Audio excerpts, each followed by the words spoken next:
we have let imposter syndrome into our comfort zones, and that's not where imposters should be.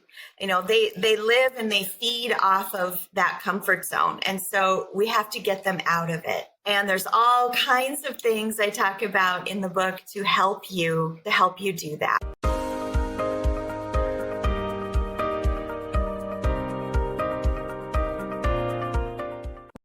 Hello, joining us today is one of my dear friends, Treva Graves. She's a personal branding specialist. She's got a book out. There's a retreat that she's planning. She's got a whole lot going on. My fabulous friend, take a second to introduce yourself to the audience. Yes, thank you. Well, I've been in business for about 10 years now. I am the founder of Bloom Personal Branding, and I felt like Bloom was such a perfect name because to me, Bloom is about growing, thriving, and achieving. And I consider myself kind of a late bloomer. My focus is really to help people do just that, whether that's in personal branding, building their image, helping them overcome imposter syndrome and, building up that confidence. I've always felt that confidence is kind of in the roots of your success. If you don't have it, how can you be successful at anything? So I like to start there and just kind of help people grow, thrive, and achieve. And I love what I do. I know you do, and you're really good at it. And one of the things that you and I talked about a while ago when we first met is that you have a really personal story about your own sort of growth or your blooming, if you will, moving from a place of insecurity to a place of abundance. And like many of us, there's baggage that we bring, from us or from our former lives, our former selves. If you can, share a little bit of that story. What was this journey like for you? This goes back, so many things that happened in our childhood sort of, maps out what may happen in your life. And I grew up in a household with very loving parents, but my mother, who I love dearly, by the way, but he was kind of the authority figure in our home. She was very well put together, always dressed to the nines, expected everything to be perfect. Perfect house, perfect appearance, pillows fluffed on the couch. I mean, literally everything had to be perfect. And, my personality just kind of wasn't like that. I mean, my mom would walk into a room and command it. I'd be the one slithering off, hugging the wall.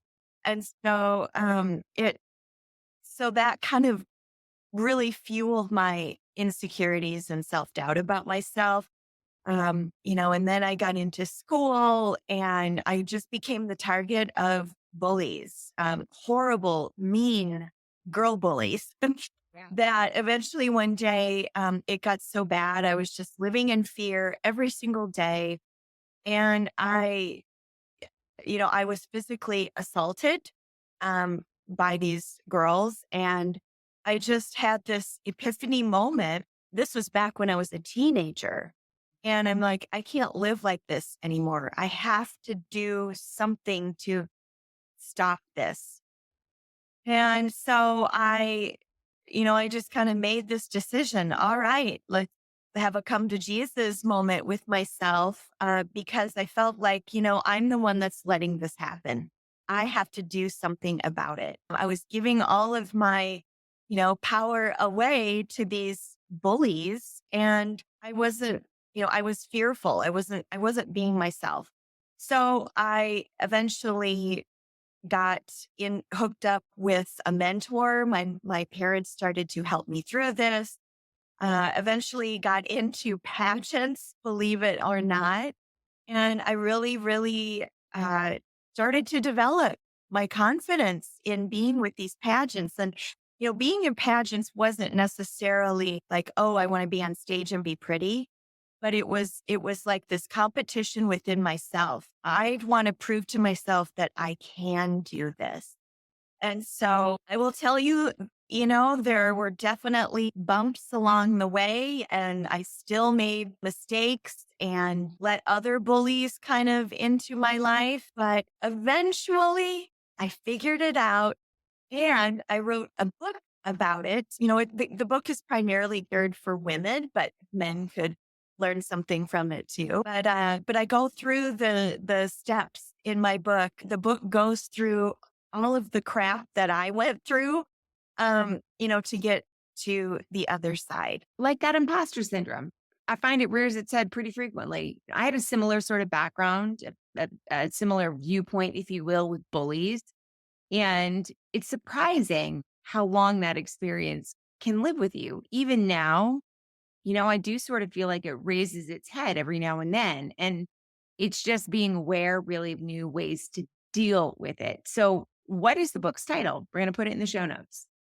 Yes, it is called Self Doubt Detox. Okay. 5 steps to beat your bully and bloom confidence. And so I take you through the 5 steps. It's believing in yourself, loving yourself, taking advantage of opportunities, learning through the power of observation and mentorship. And I'm really proud of it. It became a bestseller on Amazon. I just am anxious to spread the message. And it's really about taking back your power, standing in it, and believing in yourself. Can you give us a little bit? We're not going to give away all the juice, but a little detail about what each of those steps is, because I imagine that incorporating them is not just as simple as, oh, here are the 5 steps. It probably takes a little time. And I would imagine you've been very intentional about living these 5 steps every single day. First of all, you need to get clear. What are your goals? What do you want out of your life? Like, I tell people confidence is not a sprint, it's a journey. And you're not just going to wake up one day like, oh, I'm confident now forever. Because as you said, Carrie, imposter syndrome and those other bullies can kind of, ebb and flow in your life. And so being very intentional, working daily at it, little baby steps to keep you going. I'll give you a little framework that works for me when that imposter kind of rears its ugly head. And I developed a framework and it's called ACT. And I called it ACT because we need to act. We need to be intentional with our thoughts. And so ACT is just acknowledge. Self-doubt is never going to fully go away. And so acknowledge that it's there. All right, here you are again. The C is to cancel. And sometimes what I do is I just imagine or use imagery or something that says stop. I don't care if it's a stop sign, imagining or thinking about, just hand to the face, whatever it is, just stop. So I want you to cancel that thought using stop. And then T is for transform. So let's transform this negative feeling by saying this. And you know what? You can even label your belief, give it a name if you want to. And just say, you know what, here you are. All right. But I'm not going to listen to you today. I'm doing great. I'm moving on. You stay wherever the heck, you choose to be, but I'm not listening to you and I'm moving forward because I'm going to have a great day today. And so it's just using little simple things like that to help you get past those moments. I think the biggest mistake that we've made, and it doesn't matter if you're a man or a woman, it's nothing to do with gender. We have let imposter syndrome into our comfort zone, and that's not where imposters should be. They live and they feed off of that comfort zone, and so we have to get them out of it. And there's all kinds of things I talk about in the book to help you do that. That's funny. I gave my bully the name of Jen, and I gave her that name because it was the actual name of one of the worst bullies I know. And it's her voice sometimes telling me things, things that are crappy about myself or, feeling like, when the insecurity rises. And it's interesting. You mentioned something that sounds sort of simple, whether it's the realization of a stop sign or putting your hand up, they sound very simple, but you still have to be diligent about it. Just because you're aware, then you have to do something to sort of squash that thought, because a lot of times there's this internal dialogue that's still running and it's run for so long. It's sort of baked into who you are. It's constantly playing in the background. We don't even recognize it. So, how do you become aware of that?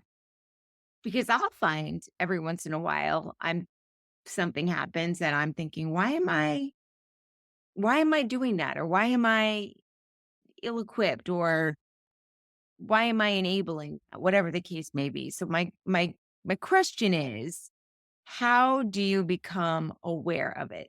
It's going to take that daily intention to work itself out. The beautiful thing about our brains, and um, I'm sure many of your listeners may be aware of this, but our brains are neuroplastic. I mean, we can retrain our brain from, you know, thinking from negative to positive. We're actually born with our brains wired for negativity, believe it or not. And so that's why it takes daily intention to keep working at it. Like I said, it's never, ever going to go away. But using ACT or practicing positive affirmations, I mean, I'm a big believer in them. Some people may laugh at them and think, oh, that's so silly. But for me, I start my day every single day since February 2nd, 1980. Yeah, that's the day when my bully, Sherry, by the way, that's my bully's name.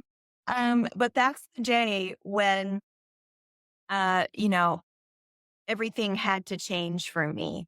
And so I start and end my day thinking positive thoughts. And I will literally stand in front of a mirror and say 3 positive things to myself. But that helps me. You have to figure out what works for you. Maybe it's journaling, you know, maybe it's having that once a week coffee date with a friend or a mentor that you can just have that time with to talk to.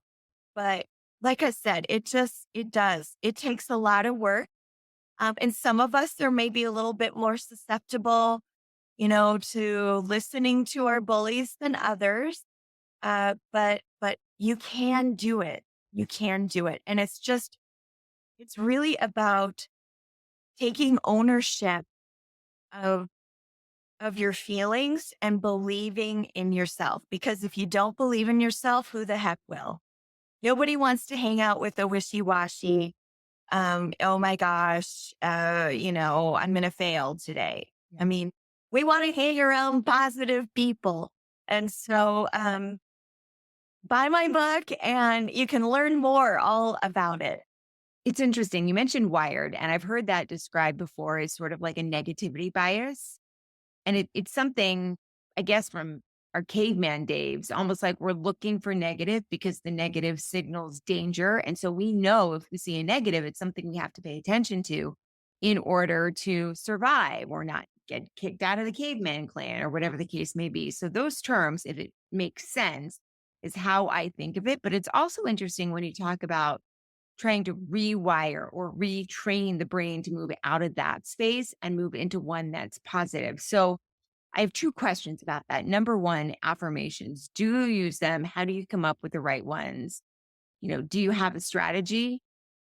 Are they all the same? This is more than 2 questions. Does it depend on what's going on? Yeah, it does kind of depend on what's going on that day. I've done a lot of research online and I wrote pages and pages of them. And then I put together kind of my top 100. But no, that's a lot. But you go to my website and download. There's a free download of my 100 favorite positive affirmations. And yes, I do public speaking. And so I've got some that I kind of use on those days when I have to go out and speak in front of people. I used one this morning right before I got on this podcast with you. So it does kind of depend upon what I am doing for the day. Yes. Here's a question that I have for you because we've talked a lot about positivity, and there's also a lot of talk lately, articles written about something that is called toxic positivity. And my understanding of that is that it's almost like not acknowledging that you're in pain or that there's something going on. Do you do you acknowledge? How do you navigate that? Do you try and overcome it with gratitude, or how do you handle those moments? If those moments of self-doubt are creeping in, I've never been someone that just tries to suppress things. I deal with it head on, and that doesn't matter whatever it is in my life. I just deal with it at that moment, because if I don't, I just will end up curled up in a ball on the floor. And I just can't do it. Having peace and harmony in my life is, and this goes for anyone. I mean, you want to have that balanced well-being. I mean, if I am off, I'm really off. I got to find a way to balance myself. And so I've always been someone who just, if I've got conflict in my life or whatever it is, I'm going to talk to that person. Let's solve it. Let's compromise, whatever we have to do, or I'm just completely unbalanced, and then that would consume my thoughts. And so I don't want that to happen. So, Trev, I know you have this retreat coming up this coming year, 2024. It's the first of its kind. Tell us a little bit about what it's all about, how people can find out about it. Yes. Well, I'm really, really excited about this. This is a little bit of a new adventure for me, but I was approached by a retreat company, and they had asked me to partner with them to offer a women's retreat. And so we got together, we brainstormed these ideas, and we had all of these things planned. But then we're like, wait a minute, let's take a step back and actually do a little bit of research and do a survey. And this retreat is for women. And our results produced two really amazing points. Number one, when women want to book a retreat for themselves, the number one thing they want is rest and relaxation. So lots of self-care. And number two, we also found out that many women are looking for ways or strategies or some tools they can put in their toolkit to cope with life's challenges. So it could be anything from, raising your kids, taking care of an aging parent. Maybe you're wanting to rise the ranks at work, all of these different things that life throws at you. What are some ways that, we could help women, with these sort of challenges that, happen in life. And so we put together a retreat. It is called Flourish Women's Retreat. And we have an amazing lineup of all kinds of self-care activities, from, facials and those pampering sessions to self-defense classes, fitness, yoga, kayaking, all kinds of, beautiful nature walks and things. I'm going to be doing a style consultation with each woman to, jazz up their wardrobe, know their colors. So there's going to be all of these fun things to do. And then we'll also throw in some mini sessions on those coping strategies, dealing with burnout and stress, and have you lost your mojo? I mean, all of those kinds of things. Our meals are all going to be gourmet. We're bringing in a wonderful chef, and it's just going to be a great weekend for women to come together, experience these things, make connections, and leave feeling refreshed, rejuvenated, and ready to tackle life again. And Yeah. this is all happening at Riverbend Retreat, Florida. which is just outside of Tampa. And it's in February 16th through the 18th in 2024. And I'm offering your listeners, if you want to come and bring a friend, we're going to give each of you $200 off the weekend. So, I'm really, really excited about it, and I hope that you will consider it. That is amazing. First of all, thank you for that generous offer for everybody that's listening and watching. And second, where should they go to find out about it? Is there a website or social that they should be following? There is, and I'm going to give that to you so you can pop that in the information after this podcast. But it's revelrestoreretreats.mailchimpsites.com. It's our landing page. That's where you can go. I've got a video there explaining the weekend along with registration, the full itinerary of all of our activities. And so it's all there on that page for you to watch the video and sign up. That is amazing. And absolutely, yes, we'll put that link in the show notes so anybody can click on it and check it out and reserve their spot. Beyond that retreat, Treva, if people are interested in learning more about the ways that you work with people or just even learning a little bit more about you and your business, where should they go? Yes.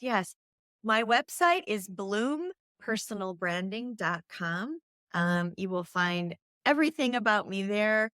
All of the things that I'm involved in and things that I'm doing. And also to get my best-selling book, Self-Doubt Detox, 5 Steps to Beat Your Bully and Bloom Confidence, which became a bestseller, by the way. So I'm really excited about that on Amazon. But all the links are there for you to check out and contact me. I've got a free brand strategy call. So every time a new person is interested, I always give them that little free call at the beginning to help them get started. Yeah, drop some of your wisdom on them and point them in the right direction. Wisdom of which you are absolutely full of. I've known you for a few years now, Treva, and I learned something new every time that I talk to you. You are awesome, and congratulations on such a successful year and an amazing year to come. It sounds like you are amazing, my friend. So much, Terry. It was such a pleasure to talk to you. Thank you for being here, and I wish you the very best, Treva. Thanks. Yes, thank you.